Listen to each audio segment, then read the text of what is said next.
কবিতা সৰ্থেবীৰা আমি। ৰচনা দীপঙ্কৰ ডেকা। পাঠ প্ৰাঞ্জল এ শৰ্মা।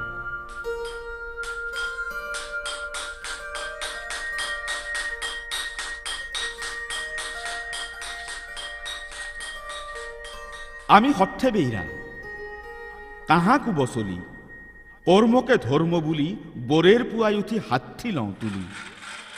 হাতীৰ শব্দতে লুকে থাকে আমাৰ জীৱনৰ গান। পুৰেই না ভিঠা ভাঙি হাতী তুই দিয়ে কৰবা খোজো খহি পৰা সমাজখেন নতুনকে নিৰ্মাণ। আফৰত তাপে আমাক পুৰি মাৰে, আঙাৰত ধঙাই দেহা কলা কৰে, কাপালৰ ঘাম টপ টপকে সৰে, তথাপিও কোনোৱে আমাক ভেটা দিবা নৰে। জাৰে জহে ৰদে তাপে আমি কাম কৰি যাওঁ, দুখ গেলা ঠেইলে থৈ তালজোৰা আমি এবাওঁ। নাওমেন চাপৰাটো পিটি পিটি আমি বাচনৰ ৰূপ দেওঁ, হাতী নিয়েৰি হাৰা যাদুই দি আমি সনাহেন বাচন গঢ়ো।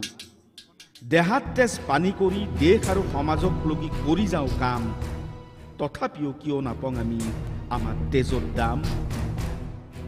আমি গঢ়া বাচনতে বৰমুইৰা গেলাই ভাত খায়ে, আমাৰ বাটাখেন ৰাজাই ৰাজাক দি হাত চাপৰি মাৰে।